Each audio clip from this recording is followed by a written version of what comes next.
Now I want to start off by letting y'all know that I listen to what you say.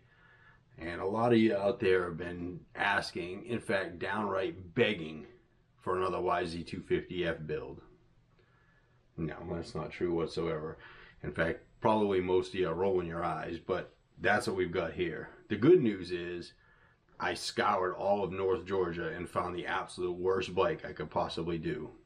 Now I have had some comments saying that it's cool, but they'd be scared to do it. Well, for me, that's sort of the challenge. I enjoy that.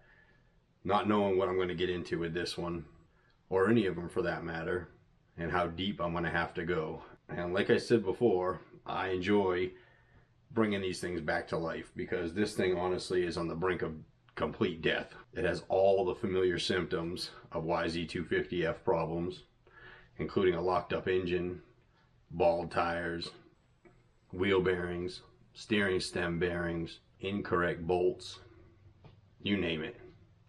This one's got it. Today we're going to be tearing into a 2003 YZ250F, and if you can stand to see one more, stick around.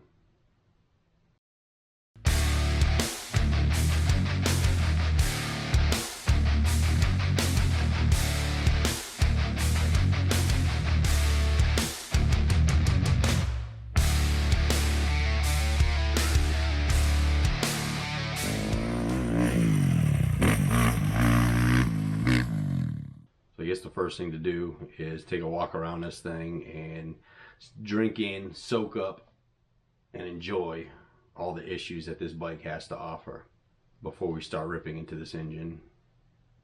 So as we know from every YZ we ever done, these front wheel bearings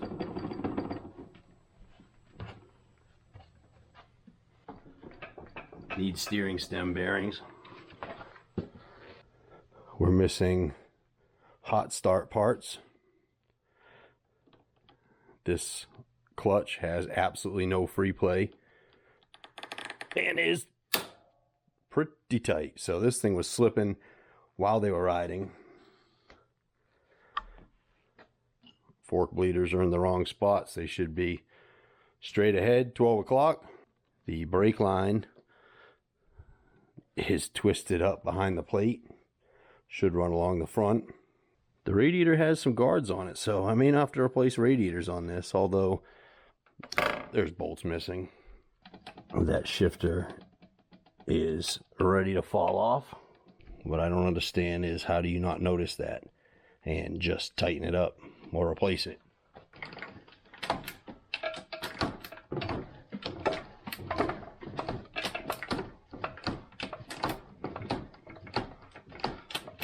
Looks like it's got every gear.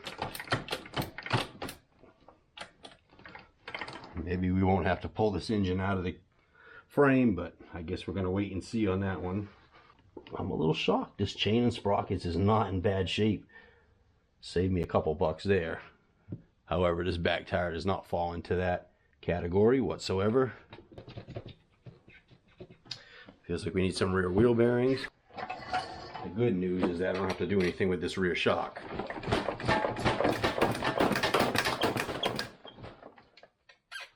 It's absolutely perfect.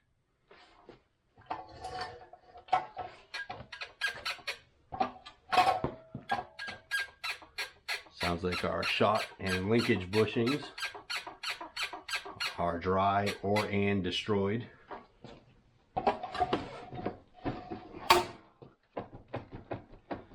Absolutely.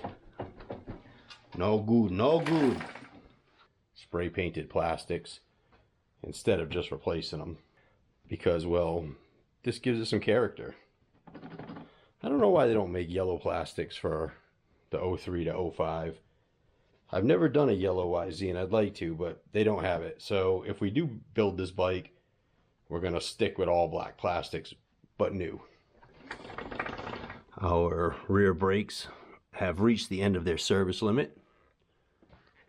I wonder what website sells the wrong bolt kit, because they all have this particular kit. And why is it so appealing?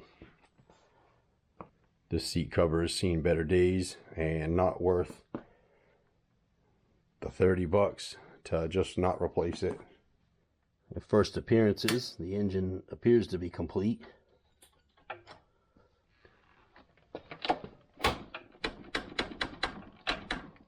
So it did roll a little bit.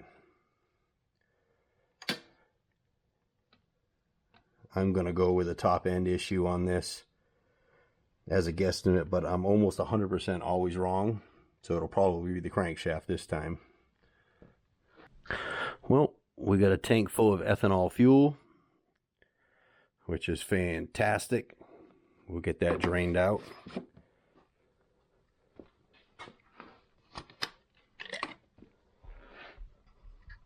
We do have coolant in the radiator. It's good news. More missing bolts on the plastics. Let's take a look at our oil level.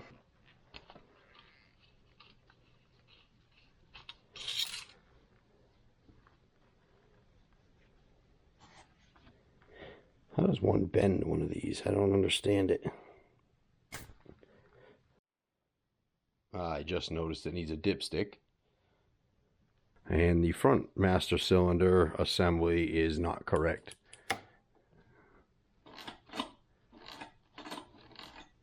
Something's grinding in there. Probably a couple throttle cables. Well, it's going to be difficult to work on this thing with only one arm, because it's going to cost me one probably to get this thing back up and where it needs to be. But that's what I do. Go overboard on fixing these things. But anyway, I digress. Let's go ahead and rip this top end apart and see if we can figure out where we have our failure.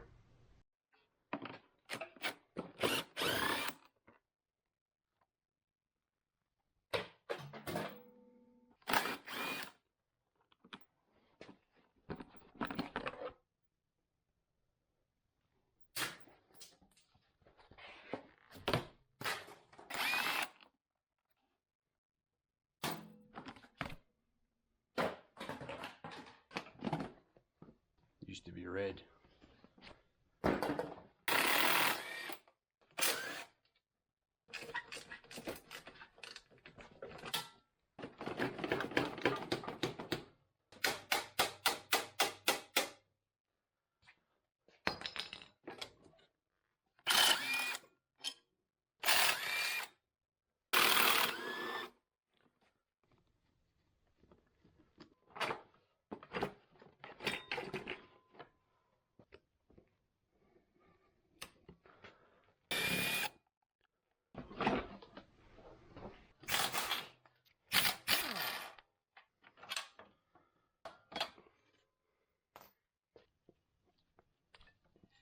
Now, you keen-eyed viewers always pick up on everything. I don't know if you noticed the hot start cable missing. I mean, we noticed it missing up on the bars, but this thing is literally just not in the carburetor. I'm sure this thing ran fantastic. Cables are all loose. Rest assured, we'll be ripping into this thing. There's not a bolt on this thing that's correct. The thing I don't understand is it's cheaper and less work to put the bolt back in that you took out rather than having to run and try to find a bolt that will work in it.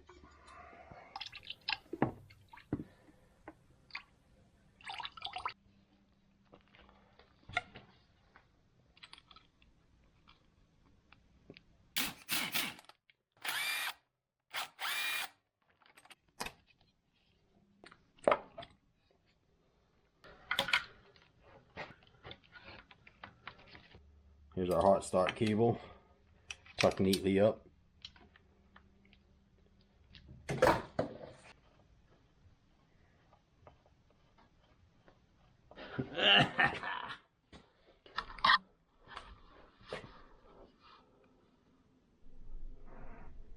making sure you're okay. I heard you.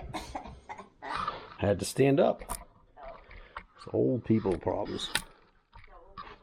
Yep. All right, now we get to the meat and potatoes of this deal.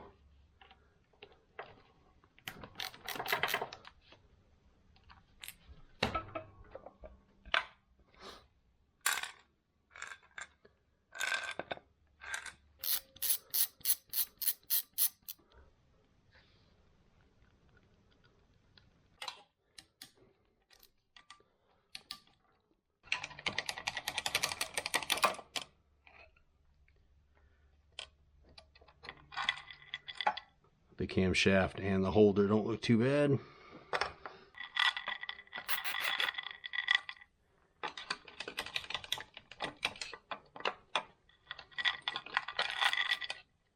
Same here. This one looks pretty good. Red flag, red flag. Valve lifter. Just kind of sitting up there, so we definitely got a drop valve.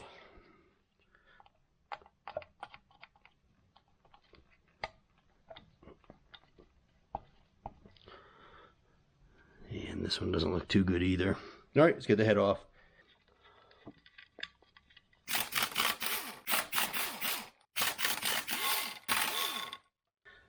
Come on, man, let it go. Just let it go.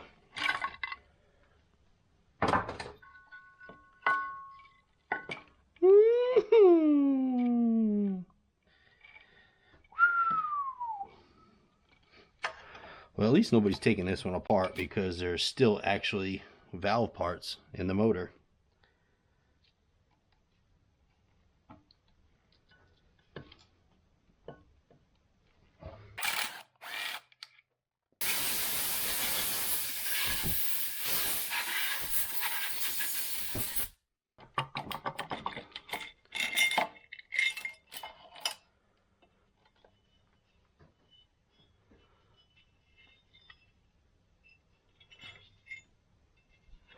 So this cylinder is no good. You can see the Nicosil coating is worn off of it.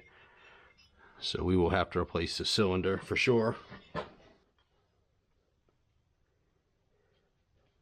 Definitely gonna need to replace this piston as well. And this crankshaft is no good as well. Now I told you guys I found a worse one out there. Definitely too much play in the bottom end and a little bit of up and down. Whew, boy. Well, let me take inventory on this and get some numbers together and see if you all just watched this video to find out we got a parted out machine. But we'll see. I usually don't do stuff like that. You know I love trying to save things, but this may be the nail in the coffin for this one.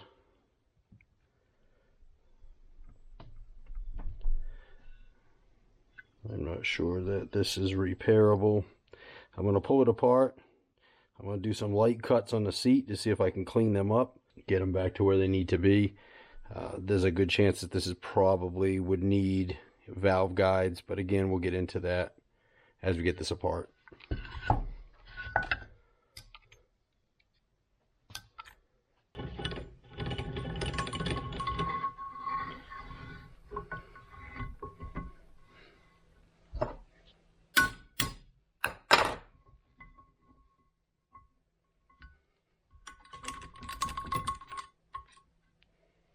We'll have to check these valves to see if they're bent.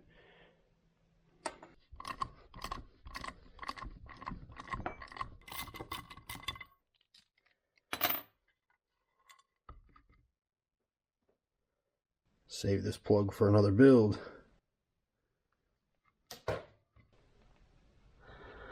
Wow, that is really, really in rough shape. I'll do a little die grinder work in here and see if I can clean some of this stuff up a little bit anyway. I got the combustion chamber cleaned up as best as I'm going to be able to with this.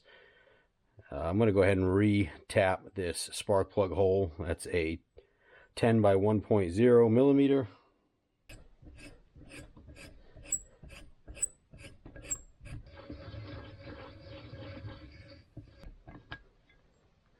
Next thing I want to check is these valve guides to make sure that they're not too much wobble in it. I've got a good non-bent valve from a YZ250F, and we'll just stick it in there and make sure we don't have too much side play. The guides actually look pretty good. They're not bent or broken or damaged. The intakes look good.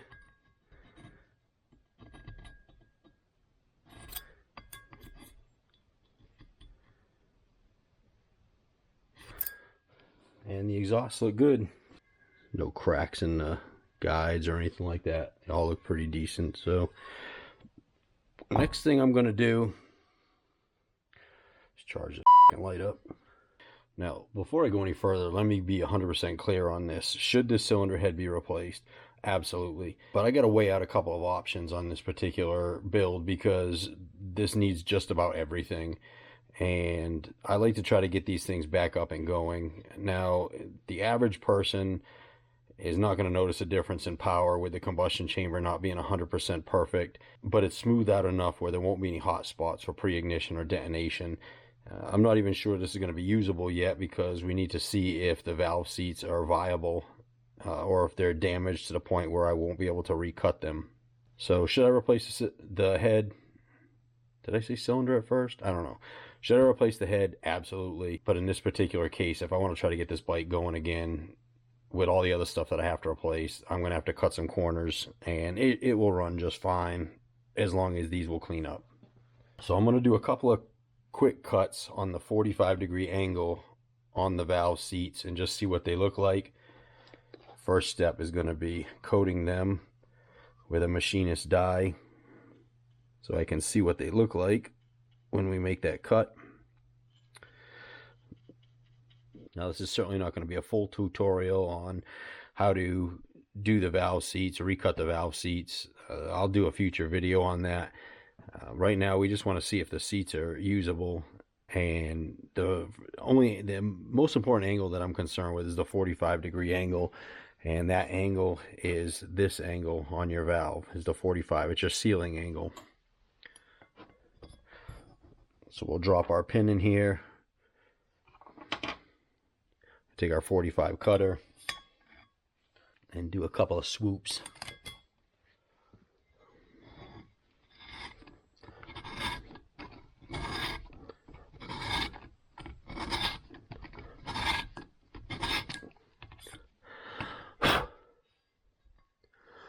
So if you look at that, that seat actually looks like it's in really usable condition. There's no deformities to the seat. It's actually pretty even all the way around. Now that I made this cut, it's probably a tick too wide, which we will make it a little bit smaller. If all the rest of them look like that, we should be able to reuse this head.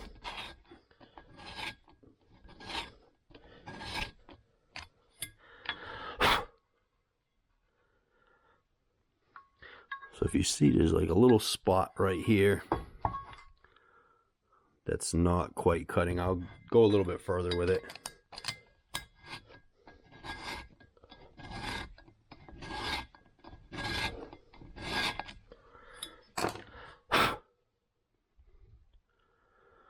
Okay, looks good and straight all the way around, albeit, you know, too wide. So we're going to shrink that down just a little bit. And next we'll do the intake side.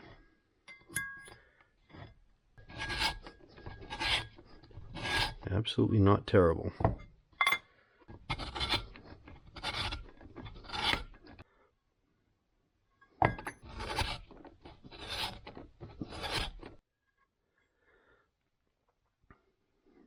So our 45s look good.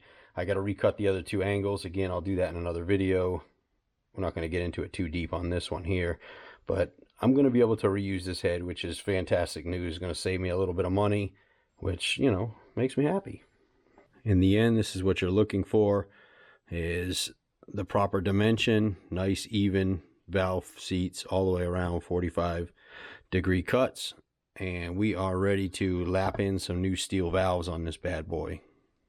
So with everything else you've seen on this bike, I thought I was going to take this carburetor apart and all hell was going to break loose. And there's a lot of things wrong with this carburetor, but there's also a lot of things right. If you remember, the hot start cable just wasn't even in it. And also, our low-speed fuel screw was also not in it. But it looks like somebody actually went through the carburetor, and this thing is actually really clean on the inside.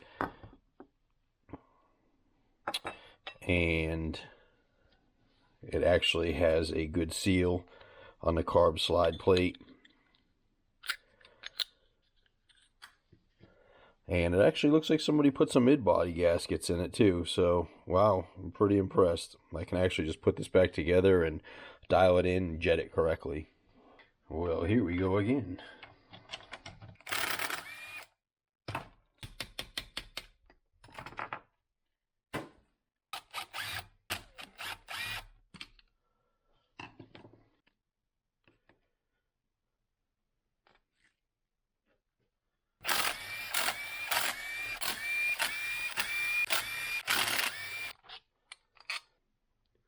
Pretty gross in there.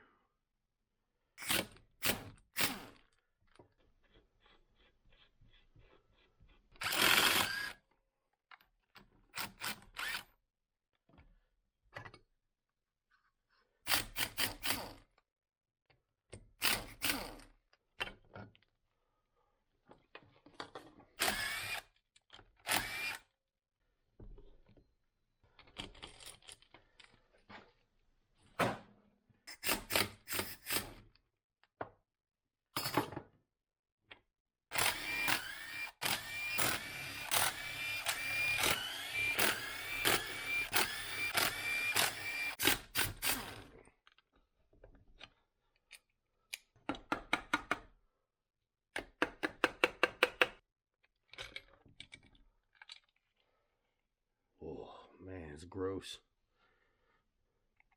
Maintenance not done. Take a look at this oil filter.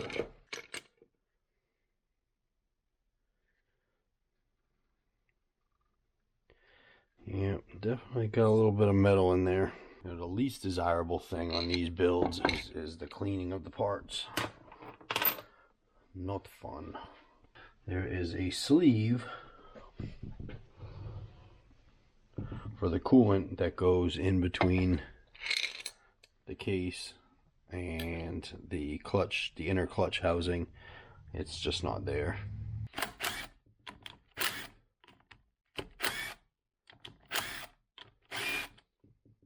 Different bolts too. Body bolts from a KTM.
Got a couple of gouges in the oil pump.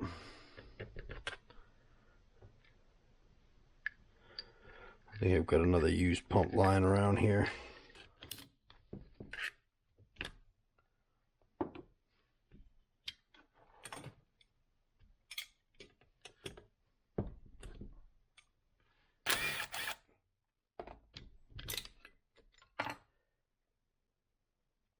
Alright, now we can go ahead and get these cases split.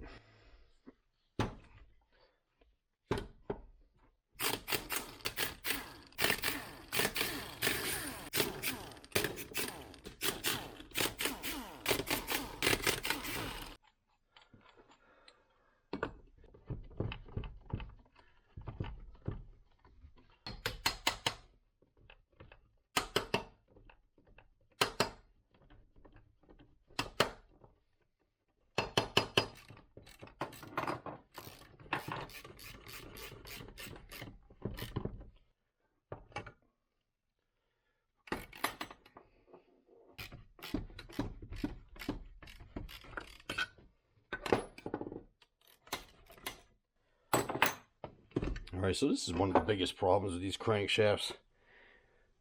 From the timing chain not being replaced, it turns these teeth into like saw teeth, and they're expanded out, so I had a hell of a time pressing it through the bearing. Because of these teeth, this crankshaft's not even a viable rebuildable candidate.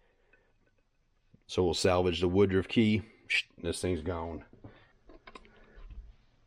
So the inside of this engine is a mess. It's pretty dirty. It looks like it's been welded at one time due to some damage.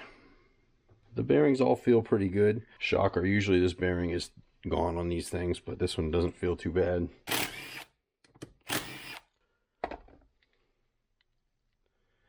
Couple of little chunks of stuff in there, not too bad.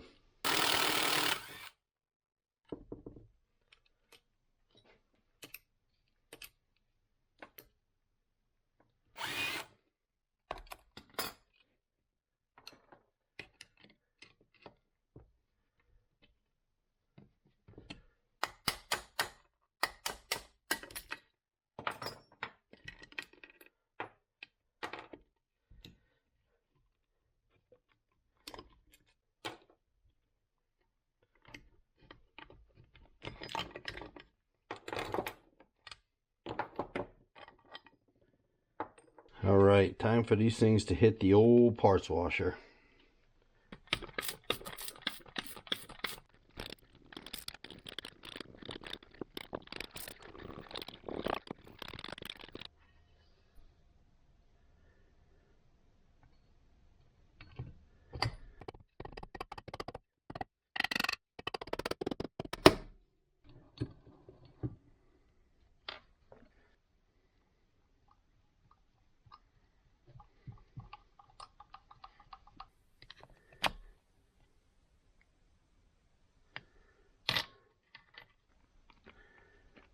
Let's go through the gears. First, neutral,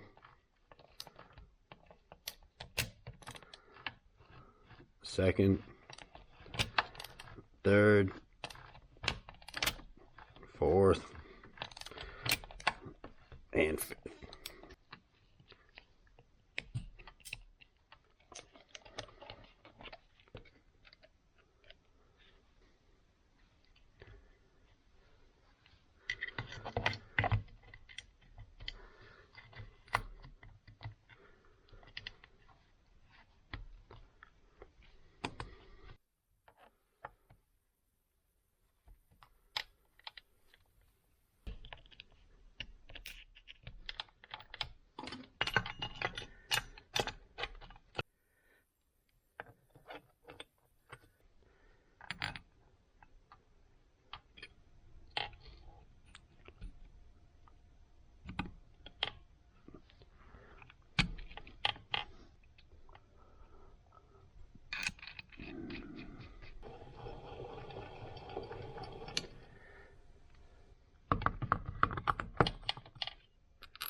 And there it is, our beautiful bottom end. Let's put our top end together.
Alright, let's get on to this shock and get this thing rebuilt.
There's more dirt in here than there is shock oil.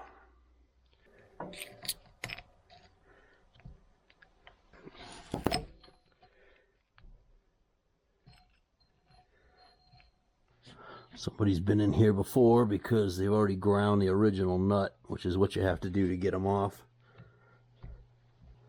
And here is the seal.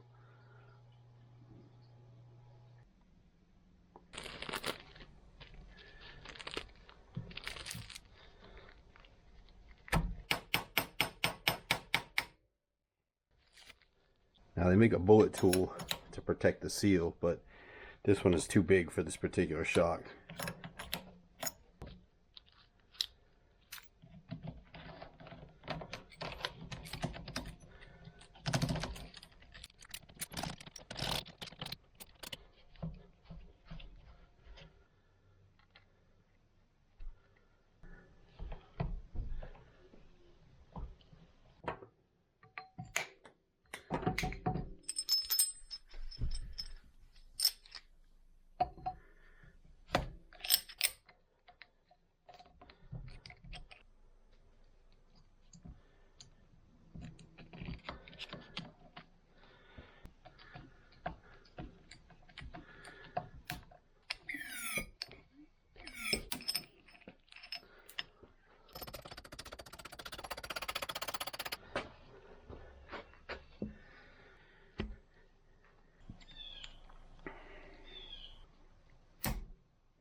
Check the manual, but it's usually around 140 psi nitrogen charge.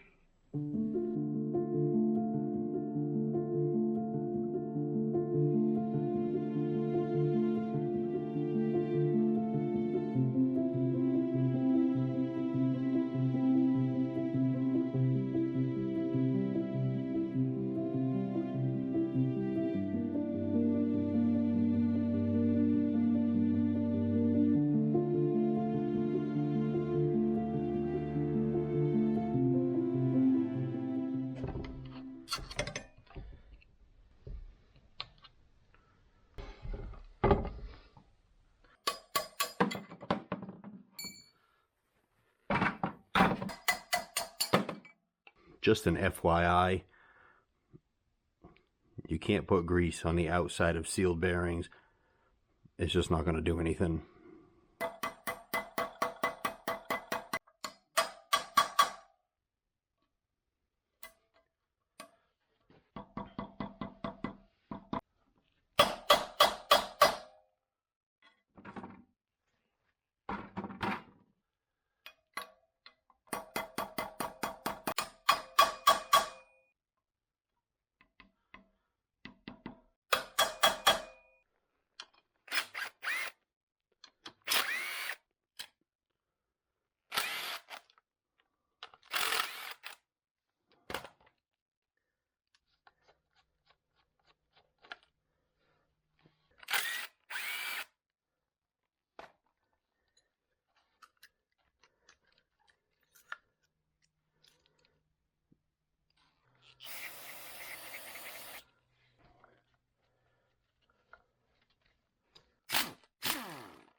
I'm going to use a vacuum bleeder because it's a lot faster and a lot easier.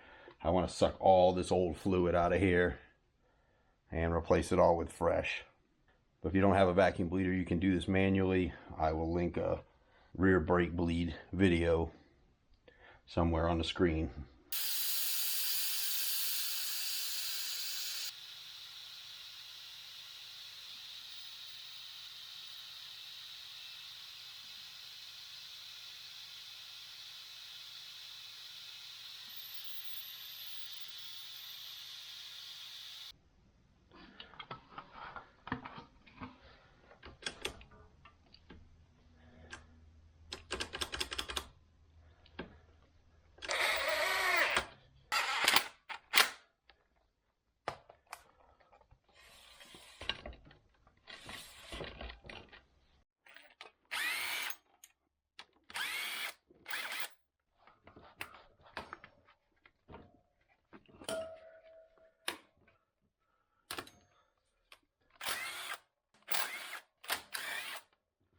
Wrong.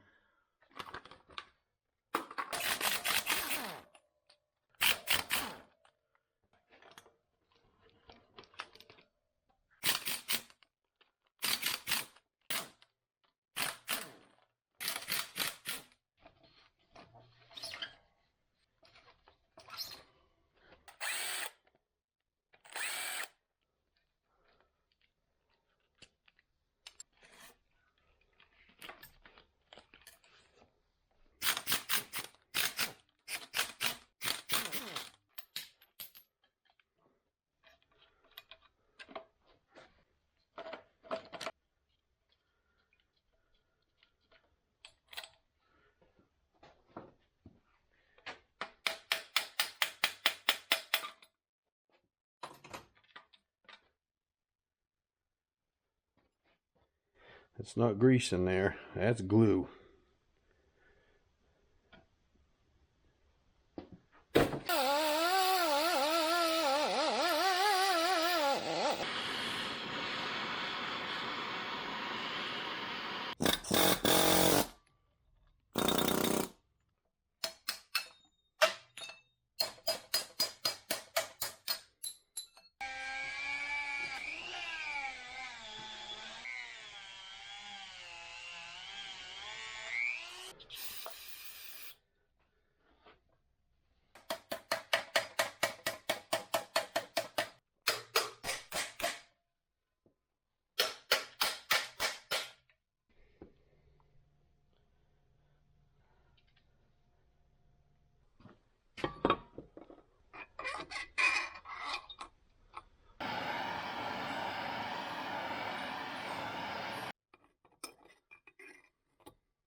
Alright, after getting a bunch of this maintenance done on the bike, I went kind of back and forth on what to do with this top end. We've got a brand new cylinder ready to go. Obviously this piston is really not going to be usable. It's way too damaged.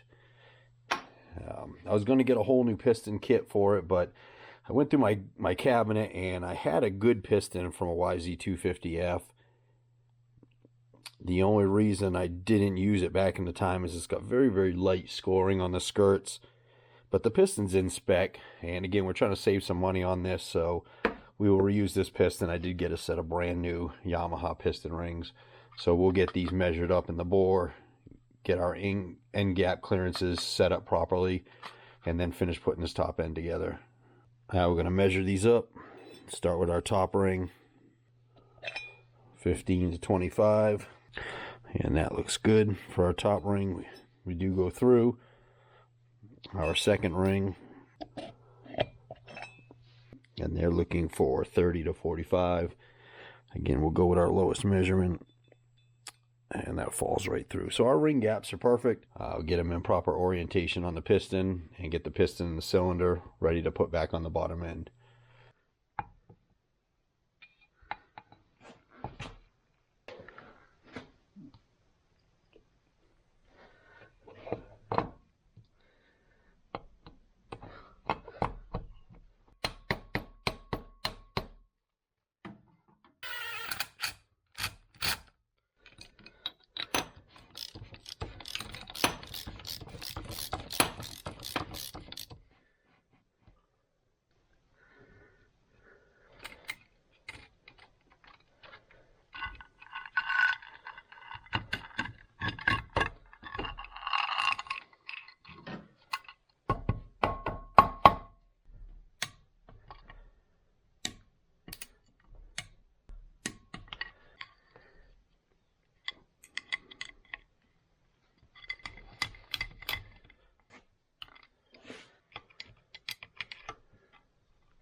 Well, I want to thank you for sticking with me on another YZ250F build.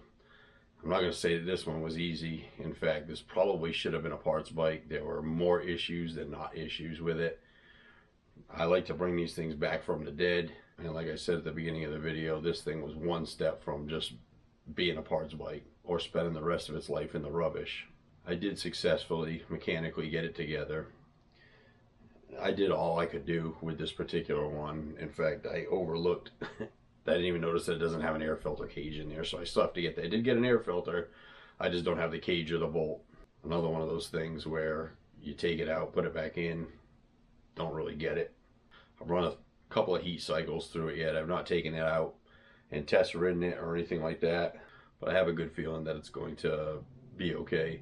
A couple little carb tweaks here and there. We'll get this thing going back up for the next guy. As always, I want to thank all of you for all your support, comments, likes, shares, subscriptions. It's what makes this worth it, because it's a lot of work in its own to do these builds, and then it's even more work to stage the camera and edit and all that other stuff. But all your positive feedback and support make it all worth it. So again, thank you very much. That's going to do it for this video. I hope you like this build, this bike, and the torment I had to go through, and definitely looking forward to seeing you on the next one. Thanks again.